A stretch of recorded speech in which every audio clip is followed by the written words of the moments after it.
नमस्कार दोस्तों।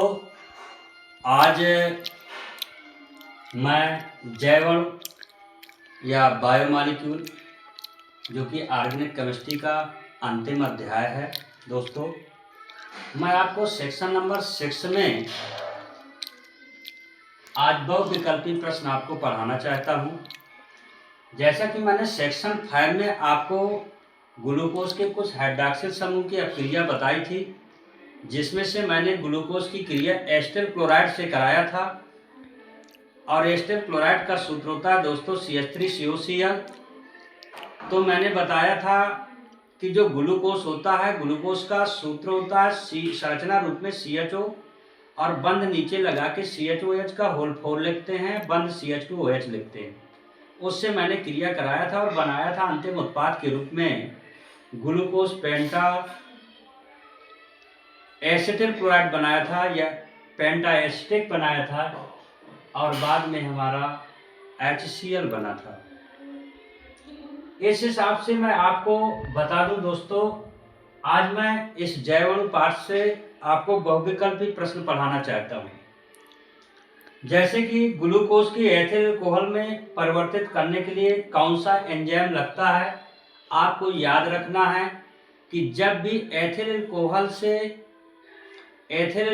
से ग्लूकोज यानी ग्लूकोज को एथिल अल्कोहल में परिवर्तित करने के लिए कौन से एंजाइम की जरूरत होती है, तो याद रखना कि जब भी ग्लूकोज को एथिल अल्कोहल में परिवर्तित करना हो तो आपको ग्लूकोज का सूत्र लिखना पड़ेगा, यानी C6H12O6 लिखना पड़ेगा।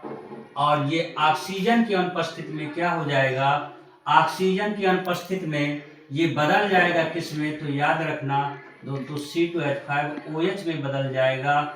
और आपका प्लस में बनेगा कौन सी गैस, तो याद रखना CO2 गैस बनती है।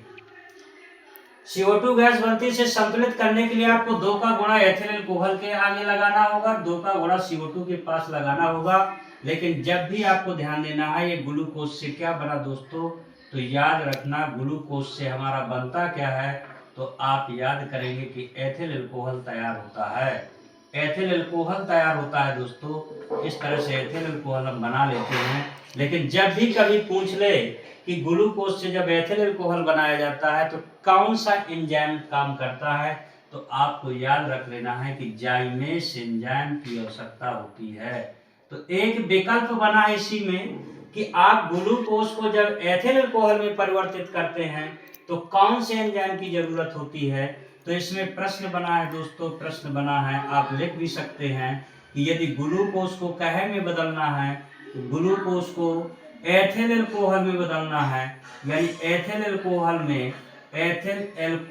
में बदलना है, यानी एथिल अल्कोहल में बदलना है या परिवर्तन करना है, एथिल अल्कोहल में बदलना है, तो आपको ये बताना है कि इसमें कौन सा एंजाइम लगेगा। तो इसके विकल्प यदि कभी लिखे हो, आपको कहीं आपका इनवर्टेज लिखा हो, क्या लिखा हो, इनवर्टेज एंजाइम लिखा हो, इनवर्टेज एंजाइम लिखा हो, या तो फिर कहीं पर लिखा हो क्या इनवर्टेज एंजाइम, या तो बी नंबर में लिखा हो क्या तो माल्टेज एंजाइम लिखा हो, और सी नंबर में आपका कौन सा एंजाइम से लिखा हो, तो आपको याद रखना है सुक्रेज लिखा हो, क्या लिखना हो, सुक्रेज लिखा हो, और डी नंबर में जाइमेस एंजाइम लिखा हो, तो आपको दोस्तों तुरंत चिन्ह लगा देना है जाइमेस एंजाइम में। यानी ग्लूकोज को जो एथिल अल्कोहल में बदलने वाला एंजाइम होता है वो जाइमेस एंजाइम होता है, और इसकी जो रिएक्शन होती है वो इस प्रकार से होती है दोस्तों। अच्छा, अगले विकल्प की बात की जाए, यदि हम अगला विकल्प करें, यानी दूसरा आपका सवाल हो, यानी कि दूसरे सवाल में हम क्या करें, दूसरे सवाल में जैसे प्रश्न आ जाए कि इनुलिन के जल अपघटन से आ जाए प्रश्न, क्या इनुलिन के जल अपघटन से क्या बनता है, इनुलिन के जल अपघटन से क्या बनता है, जल अपघटन से क्या बनता है, जल अपघटन से क्या बनता है। कहीं ऐसा विकल्प दे दे दोस्तों, तो आपको याद रखना है कि जब इनुलिन की बात आए तो जो स्टार्च का सूत्र होता है वही आपका इनुलिन का सूत्र होता है, वही आपका सेलुलोज का सूत्र होता है। तो इसका जो सूत्र होता है तो याद रखना C6H10O5 इसका सूत्र होता है।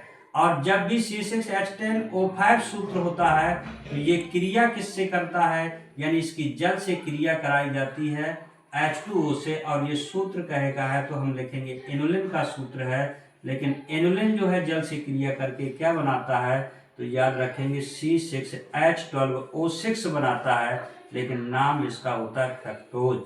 क्या नाम होता है, फ्रक्टोज नाम होता है। इस तरह से आप क्या लिखेंगे दोस्तों, फ्रक्टोज नाम लिखेंगे।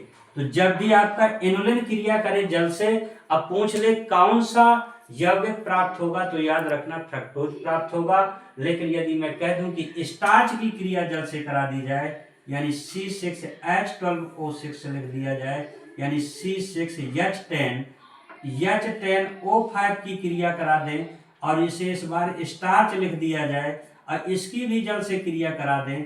अब फिर यदि आपका तैयार होगा तो C6H12O6 तैयार होगा, लेकिन ये आपका दोस्तों ग्लूकोज कहलाएगा।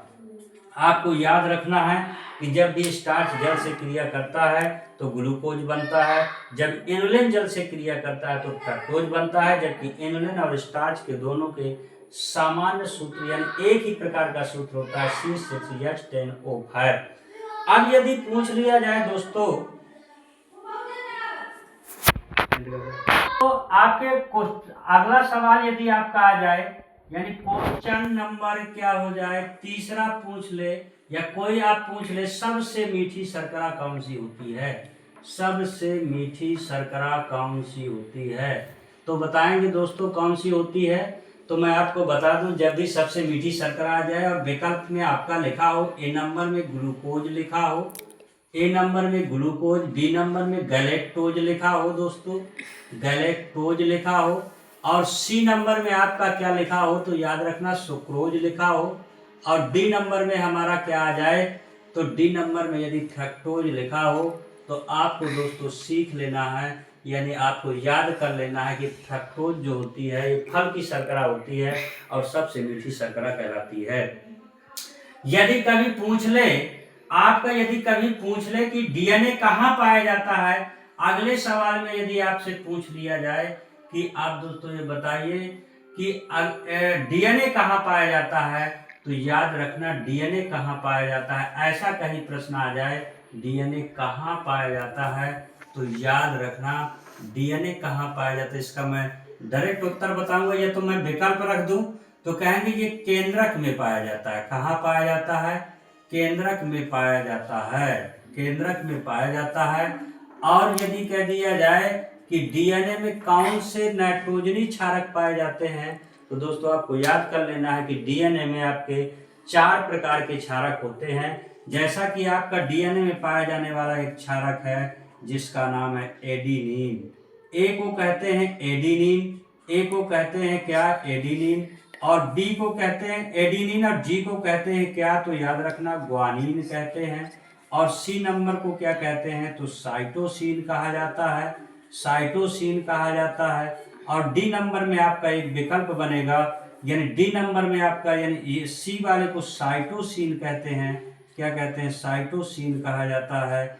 और अगर कहीं पर टी दिया हो तो इसे थाइमीन कहा जाता है, थाइमीन कहा जाता है। अच्छा, कभी कभी प्रश्न बनता है कि डीएनए में कौन सा क्षारक नहीं पाया जाता, डीएनए में कौन सा क्षारक नहीं पाया जाता, यानी डीएनए में अगला यदि क्वेश्चन की बात की जाए, यानी क्वेश्चन नंबर हमारा 5 हो जाए और कह दिया जाए कि डीएनए में कौन सा क्षारक नहीं होता, डीएनए में कौन सा क्षारक नहीं होता, कौन सा क्षारक नहीं होता, ऐसा कहीं विकल्प आ जाए कौन सा क्षारक नहीं होता। ए नंबर में लिखा होगा हमारा क्या, ए नंबर में विकल्प होगा एडिनिन, बी नंबर में होगा आपका ग्वानिन, और सी नंबर में होगा साइटोसिन, और डी नंबर में हमारा एक विकल्प इसमें जुड़ जाएगा यूरेसिल, यूरेसिल हो जाएगा। और आपसे पूछा जाएगा कि डीएनए में कौन सा क्षारक नहीं पाया जाता, तो आप दोस्तों याद कर लेना इसमें यूरेसिल नहीं पाया जाता है। इसी तरह का आपका एक आरएनए होता है जो कोशिका द्रव्य में पाया जाता है, जबकि आरएनए में इसी प्रकार से एडेनिन, ग्वानिन, साइटोसिन, लेकिन आपको आरएनए में चौथा नंबर जो नाइट्रोजनी क्षारक होता है वो यूरेसिल पाया जाता है। तो जब भी प्रश्न कभी आ जाए कि डीएनए में कौन सा क्षारक नहीं होता, तो यूरेसिल नहीं होता। अगर प्रश्न बन जाए कि आरएनए में कौन सा क्षारक नहीं होता, तो याद कर लेना उसमें दोस्तों थाइमिन नहीं होता।